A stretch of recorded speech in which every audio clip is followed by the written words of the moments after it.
Nosso cenário de hoje é São Paulo, entre os anos de 1997 e 1998, uma das maiores metrópoles do mundo, com uma selva de pedra e um ritmo alucinante. Mas foi na imensidão verde de um dos seus maiores cartões postais, o Parque do Estado, na zona sul da cidade, que o medo se espalhou como uma praga invisível. Um criminoso frio e calculista aterrorizava a capital paulista, atraindo mulheres jovens, muitas delas modelos, para um destino macabro dentro da mata. O que parecia ser uma oportunidade de trabalho se transformaria em um pesadelo de sequestro, estupro e morte. A cidade estava em pânico e a sombra de um predador espreitava em cada canto verde. Oi, tia aqui, sejam muito bem-vindos ao Mary Fucking Kill, seu novo podcast preferido de True Crime. Então segue a gente aqui no Spotify e se inscreve lá no canal no YouTube, o Jornaralho. Hoje vamos mergulhar nas profundezas de um dos casos mais infames e aterrorizantes da história criminal brasileira. A história de Francisco de Assis Pereira, o homem que se tornaria conhecido como o Maníaco do Parque. Uma mente perversa que levou o medo e a morte para dentro de uma das maiores áreas verdes de São Paulo. Então, prepara a pipoca, pega o cafezinho e bora para a história de hoje. Para entender a mente por trás do terror que se abateu sobre São Paulo, precisamos conhecer Francisco de Assis Pereira.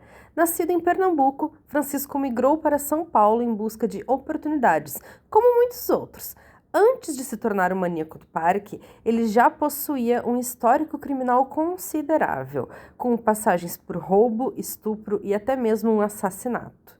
No entanto, ele conseguiu se manter à margem da atenção pública por um tempo, trabalhando como motoboy, uma profissão que lhe dava mobilidade e acesso a diferentes áreas da cidade. A década de 90 em São Paulo era um período de efervescência econômica, mas também de contrastes sociais.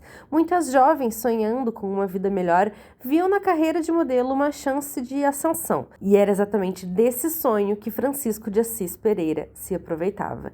Ele se apresentava como um olheiro de moda, fotógrafo ou produtor, prometendo testes e oportunidades para garotas que buscavam entrar nesse universo glamouroso.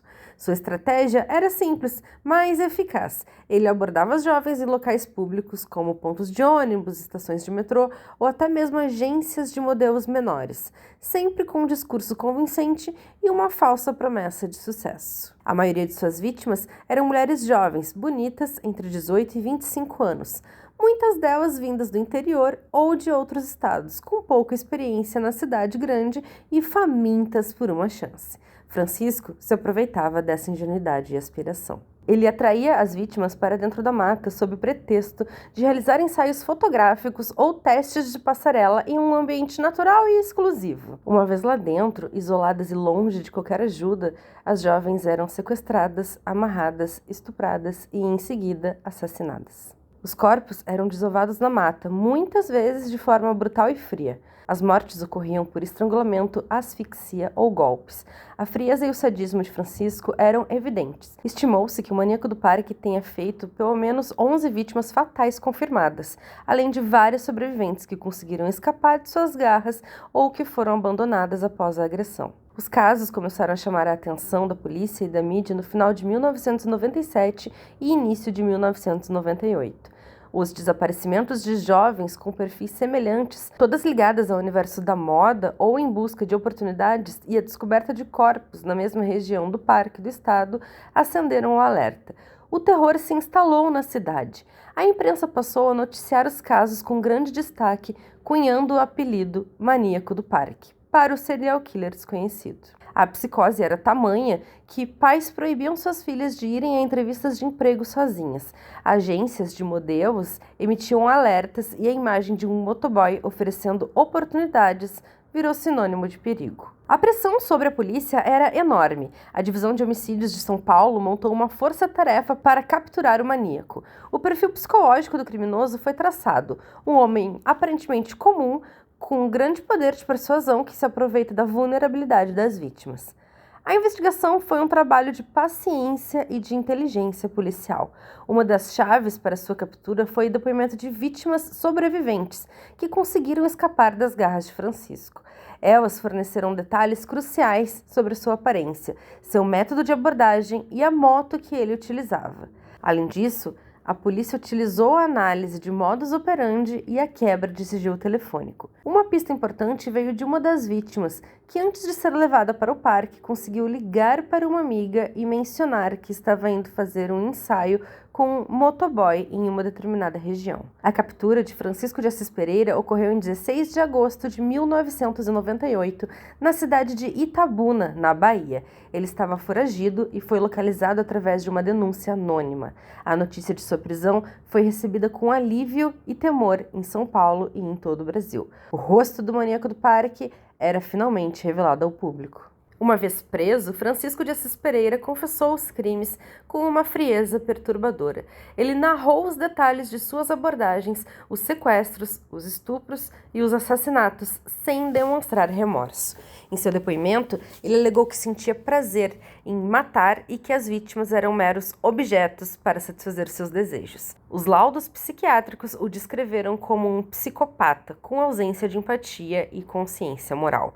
Os julgamentos de Francisco de Assis Pereira foram longos e complexos, com a apresentação de depoimentos de sobreviventes e familiares das vítimas. O impacto psicológico nas famílias e na sociedade foi imenso. Francisco de Assis Pereira foi condenado por diversos homicídios, estupros, sequestros e ocultação de cadáver.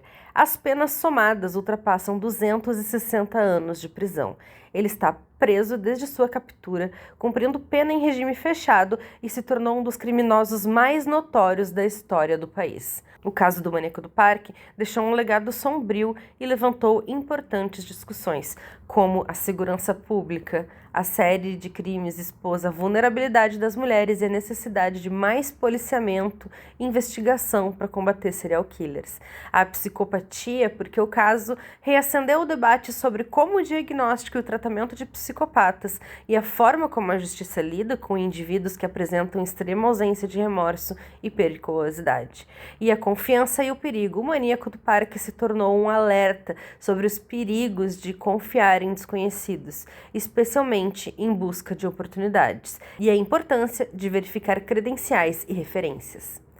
A memória das vítimas e o terror que se espalhou na cidade permanecem. Francisco de Assis Pereira, o maníaco do parque, é um nome que evoca o medo e a crueldade, um lembrete sombrio de que, às vezes, a natureza humana pode esconder abismos de maldade. Esse foi mais um episódio de Mary Fucking Kill, seu novo podcast preferido de True Crime. O caso do maníaco do parque é uma história de terror da vida real, um predador que se escondeu nas sombras da floresta e na ingenuidade de suas vítimas, um lembrete arrepiante da escuridão que pode habitar na mente humana. Se você gostou desse episódio, segue a gente aqui no Spotify e se inscreve no nosso canal lá no YouTube, o Jornaralho. E a gente se vê no próximo episódio. Beijão!